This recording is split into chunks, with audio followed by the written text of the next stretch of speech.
Autism Fitness founder Eric Chessen here, leading the movement for movement, and welcome to another edition of Autism Fitness Tuesday Training, the video training series in which I give you a concept and strategy that we use in autism fitness programming that you can use in your fitness and adapted PE programming for the autism and neurodivergent population, and takeaways that are practical and usable. Please like and subscribe, and if this is helpful for someone in your circle, share this video as well. So in this edition of Autism Fitness Tuesday Training, we're going to be following along. Last week's video was on physical functioning. That's part of our PAC profile method. That's physical, adaptive, and cognitive. That is our operating system for how we assess and address all the skills necessary to understand in order to create a great, meaningful, effective fitness or adapted PE program for the autism and neurodivergent population. So in this edition, looking at adaptive functioning, what does that mean? What does it mean to adapt? When we're talking about adaptive functioning, what we're referring to is motivation and engagement in not just the general fitness or adapted PE environment, but we're looking at it exercise by exercise or situation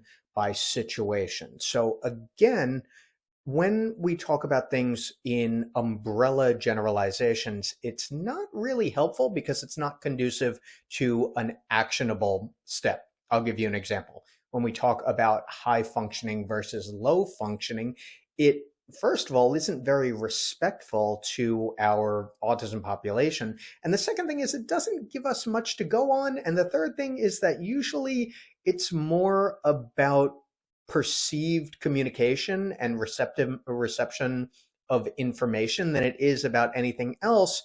And that can be tricky because it's not all one particular skill. There are multiple skills to be looked at here. So high functioning versus low functioning doesn't give us a lot of good usable information to go on. And it, again, isn't really respectful towards that individual. We want to learn more. So adaptive functioning is very much that way as well. We're not just talking about a high motivated individual or a low motivated individual. It's all a dimmer switch. So for example, we may have an athlete who is highly anxious or averse to physical activity in the first 2 or 3 or even 5 minutes of a session, and they become highly dysregulated. They may avoid the task or the exercise. And in that case, the mistake that is easy to make is to say, well, they hate exercise or they're not willing to participate. And by the way, that's something I get a lot of in communications to me from parents and other professionals who say, oh, this kid or this teen or this adult hates to exercise.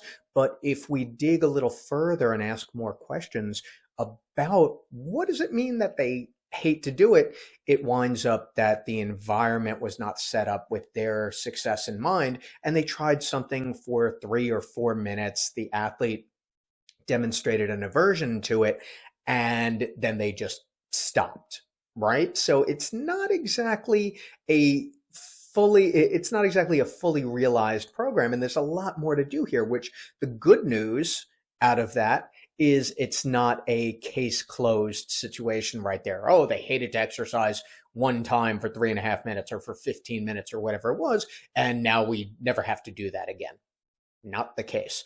So adaptive functioning, how do we define it? We define it as the relative level of motivation and engagement that an athlete has, one of our life skill athletes, has towards a particular situation or a particular exercise.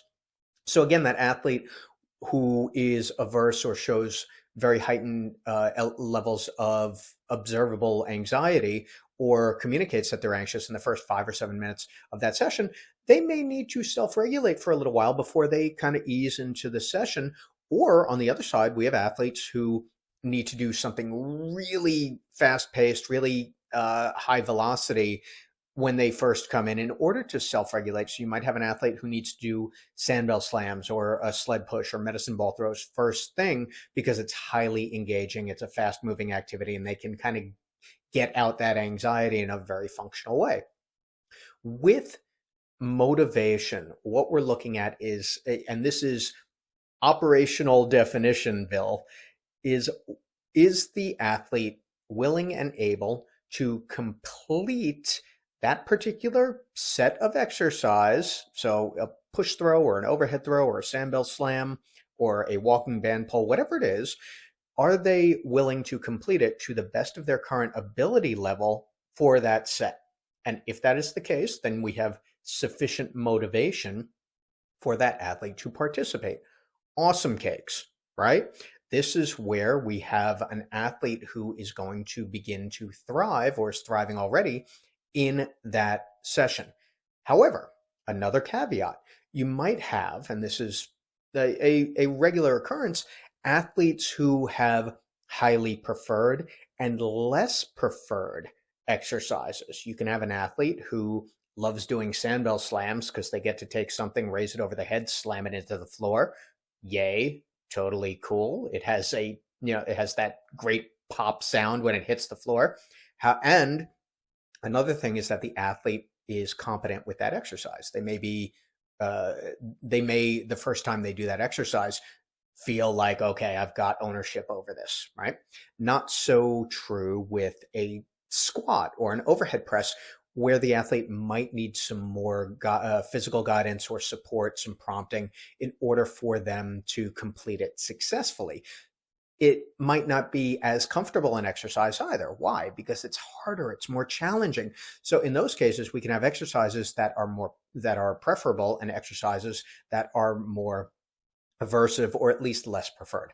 So with our exercises that are more preferred, we don't need to necessarily incentivize them a lot. So we may not need to come up with a contingency-based plan for that sandbell slam because the athlete is fully willing to do it each and every time for the most part. However, with that squat, they may be averse to it to the point where we have to set up a strategy that works for us, that works for them as well. So it might be, all right, we're starting out with 4 to 6 squats at a modified level, and then the athlete can have access to a preferred activity or a break. Those two things work really well. So we don't have to build, usually, sometimes we have a situation where we do have to build out these elaborate reinforcement systems or strategies. But in most cases, it's a really straightforward process of, all right, we got this set of 3 or 4 or 5 or 6 squats, and then you can have a break or have access to a preferred activity, some downtime, whatever it is, for a minute, minute and a half, and then come back. So the exercises that are less preferred, we want to set up a contingency around that and have a really, really high rate of reinforcement. One of the things that works the best is behavior-specific praise, which is something that we talk about a lot and practice in the Autism Fitness certification as well. So not just saying great job, but great job with those squats, nice bending your knees, that looked awesome, to give the athlete feedback and build a world of positivity around that exercise, which sounds all flowers and rainbows until we realize, oh, there's actually valid science behind this and it works. So we have that motivation and reinforcement component of adaptive functioning and the engagement as well.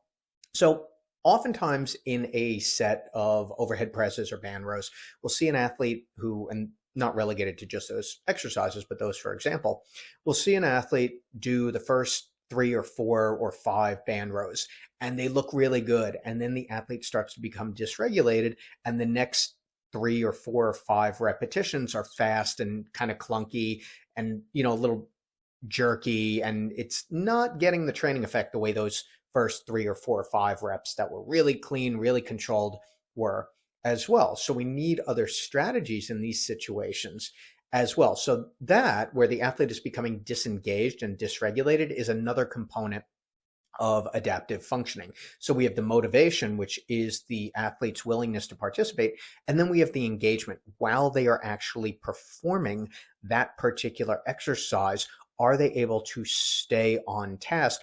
And each repetition is as good or almost as good as the last one. So we're identifying, the way that we assess this is looking for those small changes or big changes in some cases in the athlete's level of engagement exercise by exercise. So the takeaway here is that it's not an all or nothing situation for most athletes. In fact, it seldom is. However, when we introduce a fitness program or when the athlete is in that environment for the first time, there is that element of fight or flight sometimes. If the athlete becomes highly anxious or if they become greatly dysregulated, it could be to a professional or to a family member, it could be like, oh, that's it, we got to bail out because they hate this. The key here is consistency and respecting the athlete enough. I know I say that a lot, but respecting the athlete enough to say, all right, even if the first and second sessions had, their moments that were not necessarily terrific, we have a starting point. So as long as we have a baseline starting point, even if that athlete did one push throw or one hurdle step, we have a place to start for next time. So one big thing to remember also is that we're not going to get great exercise performance, meaning we're not going to get that focus and really that mind muscle connection, the athlete is dialed into that exercise unless they are sufficiently motivated. So oftentimes adaptive functioning is going to take precedence over our exercise program. So we could have 3 or 4 or 5 or 8 different exercises, but we may need to dial it back for that particular athlete to give them the time and space and ability to become comfortable and capable and competent in that situation. And that's where variety is a hindrance to our programming as well. So adaptive functioning is going to play a major role in the success of your programs and for that athlete. So the consistency part of it is, even if the first or second session wasn't a resounding success, you have something to build on. And over time, we will see those skills develop, the anxiety typically get lower, and the athletes focus and attending and their sense of capability with those exercises grow because they've had more practice with them. And I've seen this process occur over and over and over, again, with my autism fitness athletes and with athletes whom our Autism Fitness Certified Pros serve as well. It is a process and it's okay. So takeaways here: adaptive functioning is often going to, at least initially, overshadow some of the things that we want to do from an exercise perspective, but stay with it, start at the current baseline of that athlete and figure out which exercises are most preferred. And we can also use those in those contingencies also. Athlete loves sandbell slams and not so much on standing band rows. Great. So standing band rows first, and then they can do sandbell slams. It's called the Premack principle. It works. It's validated. We've seen it over and over again. It is a great process. And it's one of the practices that distinguishes the autism fitness methodology and the way that we work with our athlete versus at our athlete, because we want a sustainable quality to our fitness programming over time. It's the only way that it is going to really enhance that athlete's quality of life if they're doing it for the rest of their life, right? So I hope this has been helpful. Again, please like, subscribe, and share this if it has been helpful for you and you know it'll be helpful for somebody else. I'm Autism Fitness founder Eric Chessen, leading the movement for movement. Thank you for watching. If you're interested in becoming an Autism Fitness Certified Pro, link is below. You can go directly to autismfitness.com. And thank you for watching.